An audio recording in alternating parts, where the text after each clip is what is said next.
पे डालें बाबर का परिचय, और मैं बोलते जाऊंगा, आपको प्रश्न बताते जाऊंगा। बाबर का परिचय, तो लिखिए पहले, सबसे पहले जैसे सामान्य परिचय है, बाबर का जन्म कब हुआ, फटाफट लिखते जाएं। लिखें बाबर का जन्म 14 फरवरी वैलेंटाइन डे के दिन भयो, ऐसे याद कर लियो कब भयो, 14 फरवरी, और इस प्रकार 1400, ठीक है, 83 ईस्वी में, और कौन से स्थान पे हुआ, लिखे नीचे फरगना। और फरगना की उस समय राजधानी, जब ये राजधानी बना था, अंदीजाना थी, क्योंकि इस समय इसका पिता था, और पिता कौन थे, तो इसके पिता लिखें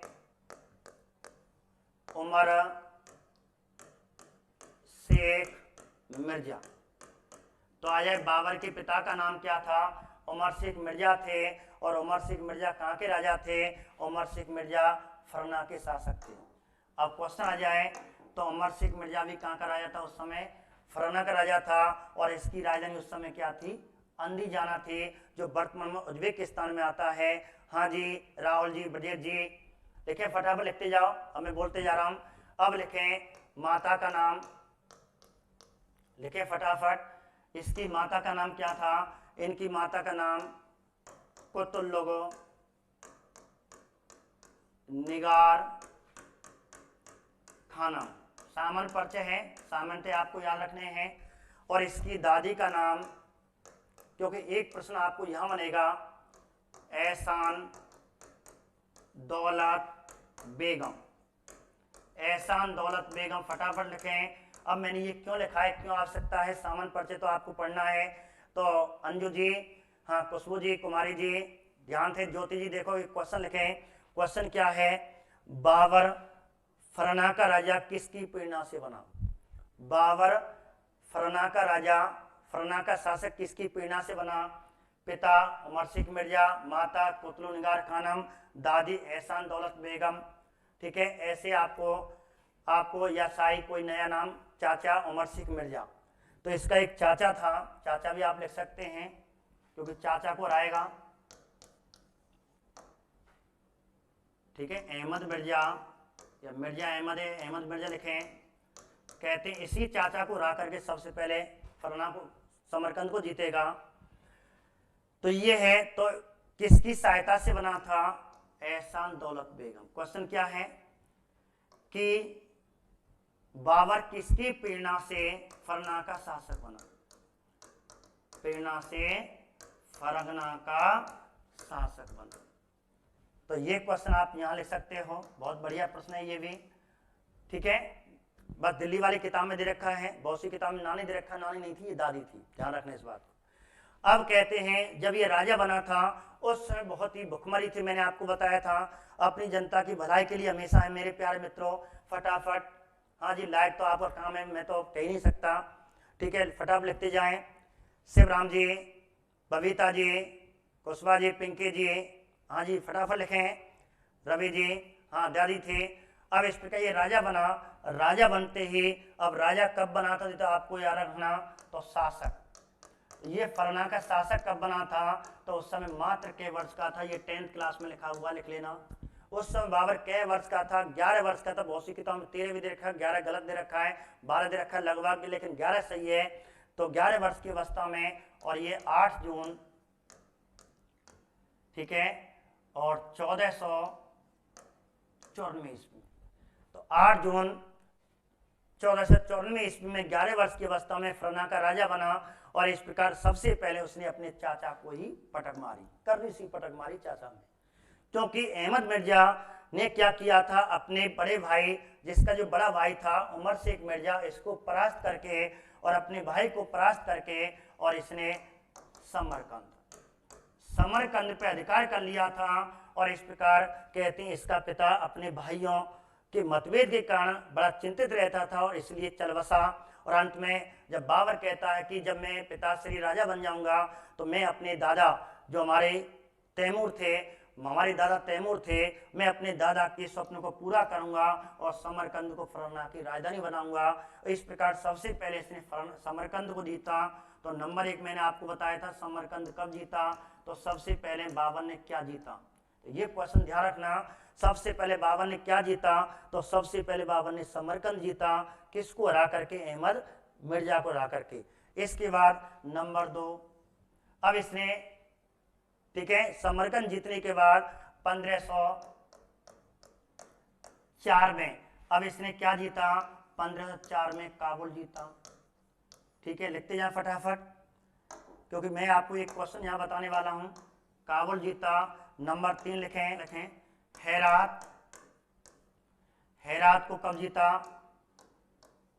1506 में। नंबर 4 फिर कांधार।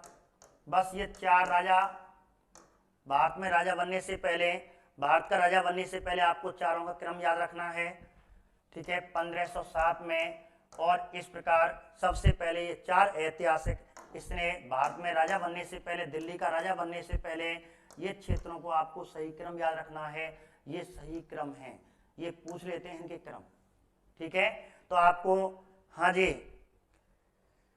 बहुत बढ़िया जयराम जी, गुर्जर जी, ये आपको क्रम से याद रखने हैं।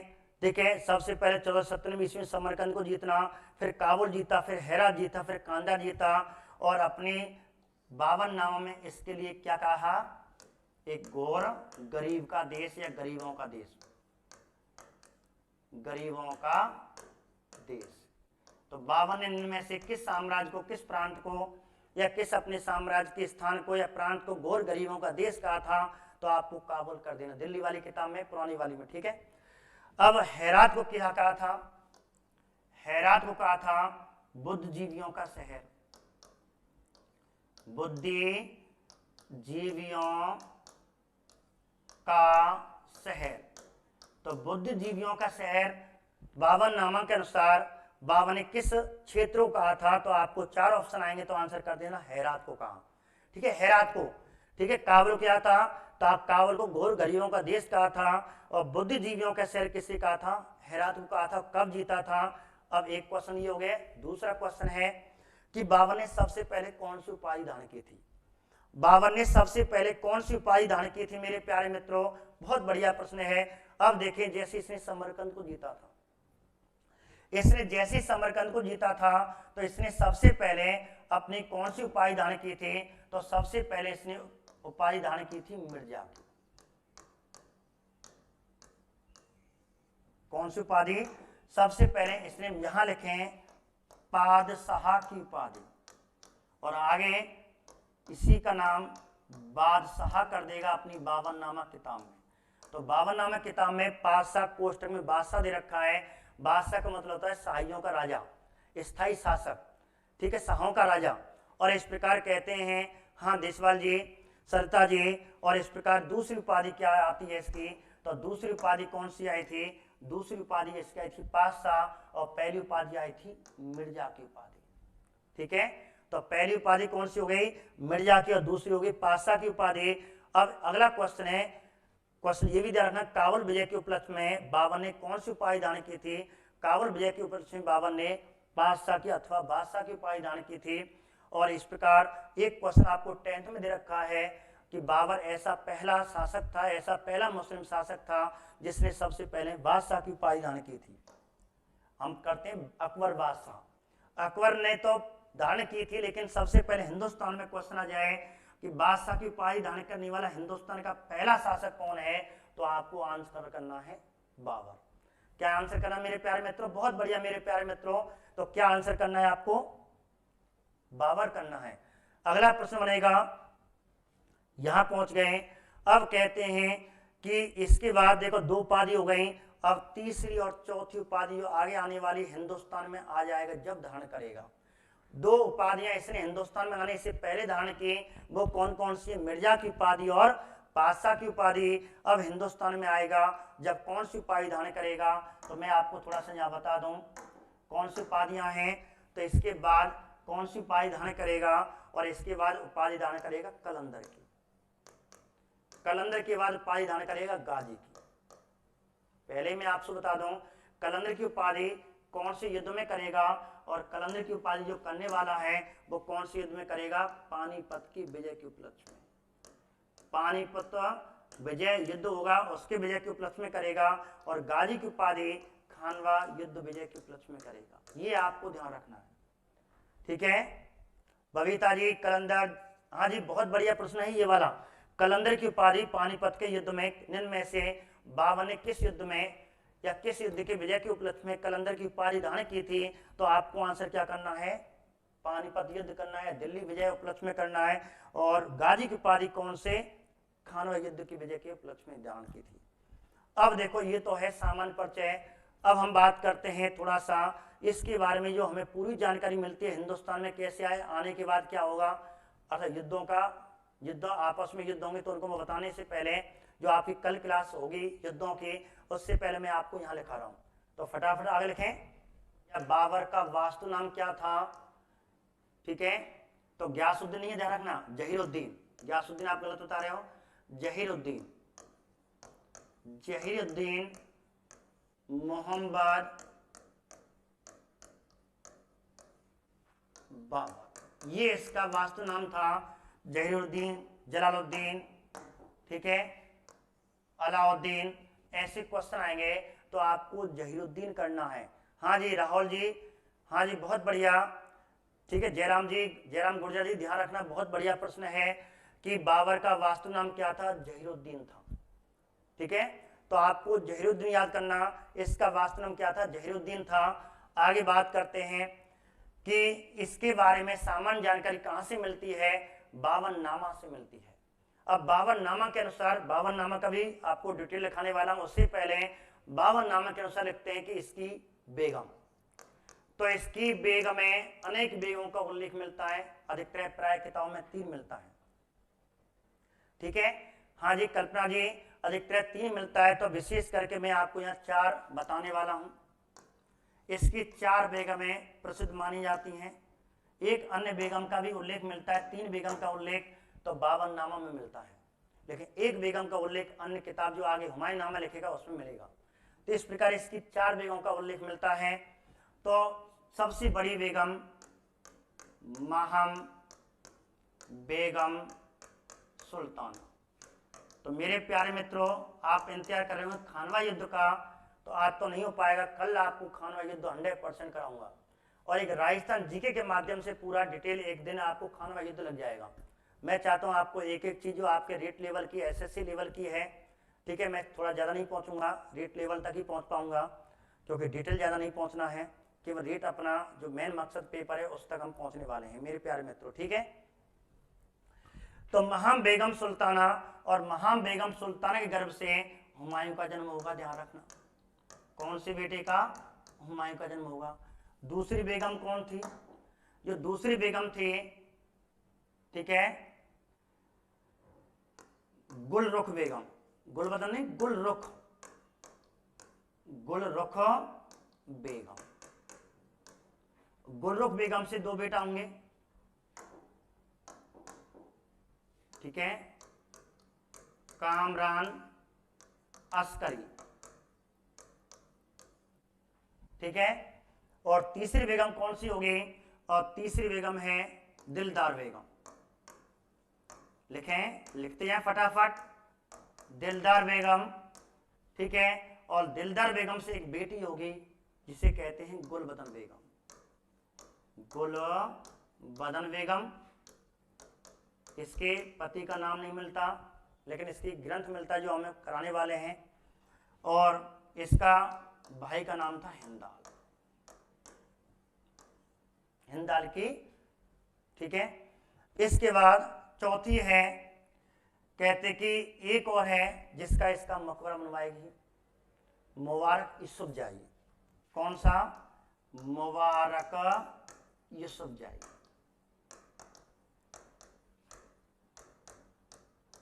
मुबारक यूसुफजाई।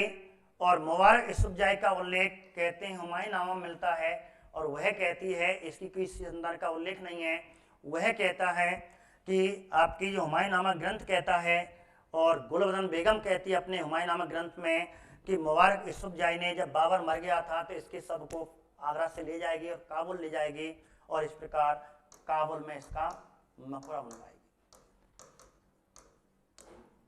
बस ये क्वेश्चन है, ठीक है, और यहाँ काबुल में मकबरा बनवाएगी। तो ये आपका सामान परिचय ही हो गया। अब कहते हैं गुलबदन बेगम, आगे की बात करते हैं। ठीक है, ये लिख लिया, फटाफट इसे लिखना है, और ना लिखे तो फटाफट देखें एक बार यहाँ पे स्क्रीनशॉट लेना है, जो मैंने अभी आपको यहाँ लिखाया है। तो एक तो ये हो गया, ठीक है, फटाफट स्क्रीनशॉट लेते हैं, मैं आपको आगे बढ़ाते जाऊंगा। हाँ जी रवि जी, बहुत बढ़िया। फिर आगे बात करते हैं, यहाँ से स्क्रीनशॉट ले रहे हैं, इसका मूल नाम और उसकी बेगम का मूल नाम ये पूछी जाती है। काबुल में मकबरा जो बाबर का बनवाया था, कौन सी बेगम ने बनवाया था? मुबारक यूसुफ जैनी ने बनवाया। अब इसके बाद ठीक है, अब थोड़ा सा और ले लें, फिर आपको आगे पढ़ाएंगे। थोड़ी सी एक चीज रह गई है, बाबर नामा और हुमायूं नामा। अब देखो टॉपिक डालने बाबर नामा। तो बाबर नामा में क्या क्या आपको पूछा जा सकता है एग्जाम में, तो आपको विशेष करके ध्यान रखना है। नंबर 1, तो पहले आपको क्या ध्यान रखना है, ठीक है, तो नंबर 1 बाबर नामा की मूल भाषा कौन सी है? बताइए तनु जी, बताइए मेरे प्यारे मित्रों, फटाफट बताओ। मूल भाषा याद रखनी है। फिर इसे फारसी भाषा में डेवलप किया गया है, फिर इसे अंग्रेजी भाषा में डेवलप किया गया है, अनुवाद किया गया है, फिर इसे हिंदी भाषा में, बस इतना पूछेगा, ज्यादा आपसे नहीं पूछेगा।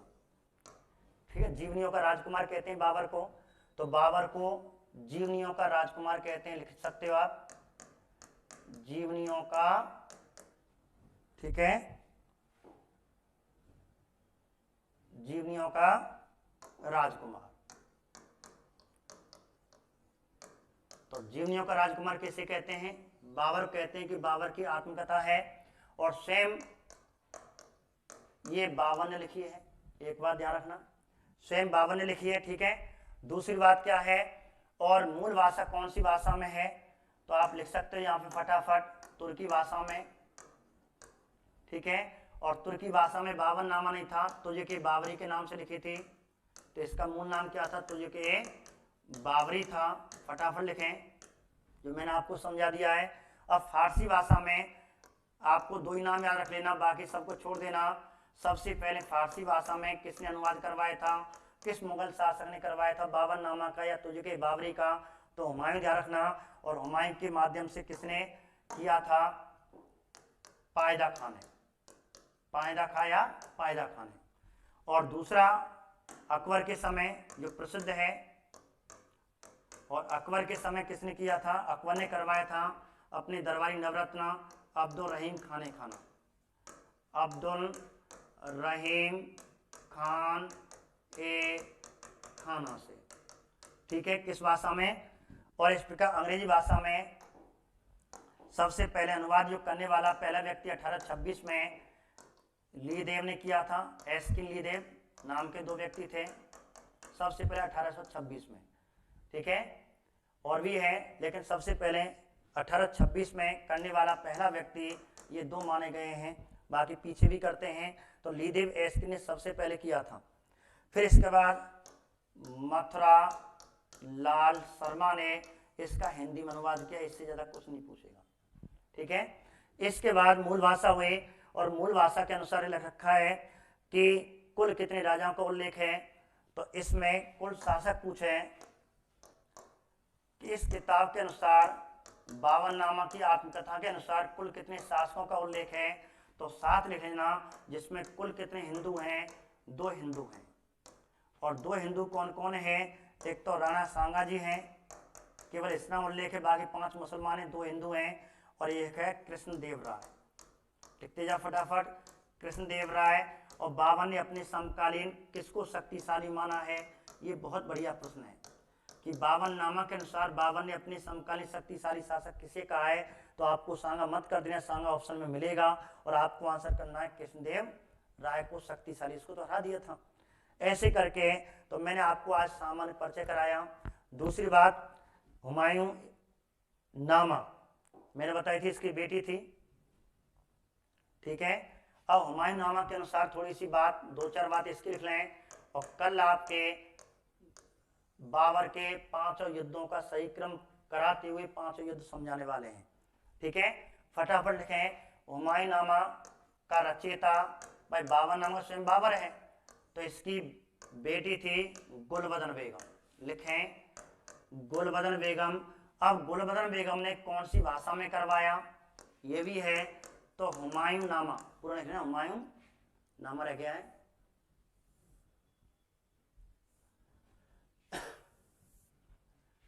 हुमायूं नामा, ठीक है, और इस प्रकार रचयिता हो गया गुलबदन बेगम। भाषा कौन सी है, तो ये फारसी में है, जबकि बाबर ने तुर्की में कराई थी, बाद में फारसी में अनुवाद हुआ। दूसरी बात है, इसमें जो उल्लेख है या कितने पार्टों में हुमायूं नामा है। हुमायूं नामा 2 पार्टों में 2 भागों में बटा हुआ है, और पहले पार्ट में किसका उल्लेख है, पहले पार्ट में बाबर का उल्लेख है, बाबर के इतिहास का उल्लेख है, और सेकंड जो पार्ट है उसमें हुमायूं का उल्लेख है, और इसलिए हुमायूं के नाम से पूरी जीवन लीला लिखी हुई है, इसलिए इसे हुमायूं नामा नाम दिया गया है। तो आप ध्यान रखना इस बात को लेकर के। ठीक है, 1517 में खातौली का युद्ध, और ये किन के मध्य हुआ था। ठीक है, इब्राहिम लोदी, दिल्ली के सुल्तान इब्राहिम लोदी, दिल्ली के सुल्तान इब्राहिम लोदी राणा शाह के मध्य, जिसमें विजय किसकी हुई थी, ऐसे क्रॉस कर लेना, आपको मालूम पड़ जाएगा।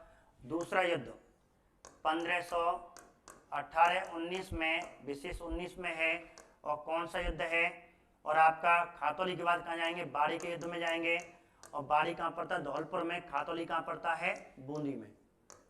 ये बूंदी में है और ये धौलपुर में है। ठीक है, आप यहाँ लिख सकते हैं फिर वही इब्राहिम लोदी और राणा शाह के मध्य, इसमें सांगा जी जीतते हैं और इब्राहिम लोदी हार जाता है। तीसरा युद्ध मैंने आपको बता रखा है 1519 में, राजस्थान का संदन है, राजस्थान में बहुत क्वेश्चन पूछा गया है, गागरौन का युद्ध। ठीक है, और इस प्रकार 1519 में हुआ गागरौन का युद्ध, किन किन के मध्य हुआ ये भी ध्यान है। दिल्ली का सुल्तान इसमें नहीं है, इनमें दिल्ली का सुल्तान है, ध्यान रखें दोनों में, लेकिन इसमें दिल्ली का सुल्तान है, यहाँ मालवा का सुल्तान आएगा, और मालवा का सुल्तान महमूद खिलजी द्वितीय था।